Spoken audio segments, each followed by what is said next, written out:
प्रधानमंत्री किसान सम्मान निधि योजना देश के करोड़ों किसानों के लिए सिर्फ एक योजना नहीं बल्कि खेती किसानी के खर्चों के लिए एक बड़ा सहारा है। हाल ही में 19 नवंबर को प्रधानमंत्री नरेंद्र मोदी ने करीब 9 करोड़ किसानों के खाते में 18,000 करोड़ रुपए ट्रांसफर किए।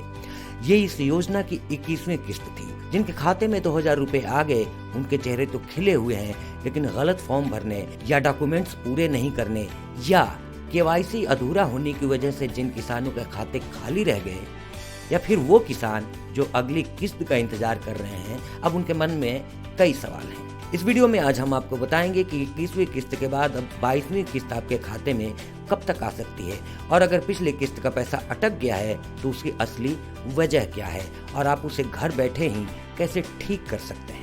सबसे बड़ा सवाल यही है कि अगली यानी 22वीं किस्त कब आएगी। इसको समझने के लिए सरकार का एक पैटर्न है जिसे समझना जरूरी है। दरअसल पीएम किसान योजना के तहत हर 4 महीने के अंतराल पर साल में 3 बार पैसा दिया जाता है। अगर साल 2025 की बात करें तो पहली किस्त फरवरी में आई थी, दूसरी अगस्त में और तीसरी यानी 21वीं किस्त नवंबर में जारी हुई थी। अब अगर हम इस पैटर्न को 2026 के कैलेंडर के हिसाब से देखें तो अगली किस्त यानी 22वीं किस्त साल 2026 की पहली किस्त होगी। उम्मीद जताई जा रही है कि ये पैसा जनवरी से मार्च के बीच कभी भी आ सकता है, लेकिन सबसे ज्यादा संभावना फरवरी 2026 की है, क्योंकि सरकार अक्सर बजट सत्र के आसपास या फरवरी महीने में ही साल की पहली किस्त जारी करती है।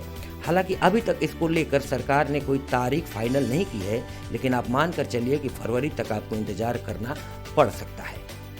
अब बात करते हैं उन किसानों की जो परेशान है कि 19 नवंबर को जारी हुई 21वीं किस्त उनके खाते में क्यों नहीं पहुंची। दरअसल इसके पीछे सरकार की सख्त होती शर्तें हैं। बहुत से किसानों को अपात्र यानी इनएलिजिबल घोषित कर दिया गया है।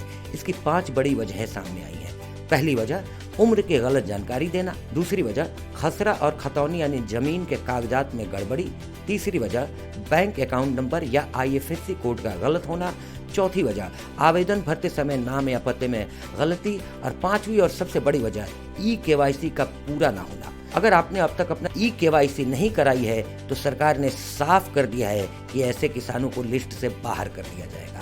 अगर आपको पैसा नहीं मिलता है तो घबराने के बजाय तुरंत अपना स्टेटस चेक करें। ये काम आप अपने मोबाइल से ही कर सकते हैं। सबसे पहले पीएम किसान की आधिकारिक वेबसाइट pmkisan.gov.in पर जाएं। वहाँ फार्मर्स काउंटर में आपको बेनिफिशियरी लिस्ट यानी लाभार्थी सूची का विकल्प मिलेगा। उस पर क्लिक करें, अपना राज्य, जिला, तहसील, ब्लॉक और गांव चुनें, फिर गेट रिपोर्ट पर क्लिक करें। अगर आपका नाम इस लिस्ट में है तो पैसा जरूर आएगा। हो सकता है कि आपका पैसा बैंक के किसी तकनीकी दिक्कत से भी रुका हुआ हो, लेकिन अगर नाम नहीं है तो समझिए आपके आवेदन में कोई गलती है। अगर आपकी KYC पेंडिंग है तो उसे भी पूरा कर लें। वेबसाइट पर KYC ऑप्शन पर जाएं, अपना आधार नंबर डालें, मोबाइल पर आया OTP दर्ज करें और सबमिट कर दें। बस इतना सा काम है। स्क्रीन पर सक्सेसफुली कंप्लीटेड का मैसेज आते ही आपकी समस्या दूर हो जाएगी। अगर आपका मोबाइल नंबर आधार से लिंक नहीं है तो अपने नजदीकी कॉमन सर्विस सेंटर CSC पर जाकर अंगूठा लगाकर भी ये काम आप करवा सकते हैं। याद रखिए, सरकार अब उन्हीं किसानों को पैसा दे रही है जिनका डेटा पूरी तरीके से वेरीफाइड है। इसलिए 22वीं किस्त का इंतजार करने से पहले ये सुनिश्चित कर लें कि आपके कागजात पक्के हैं।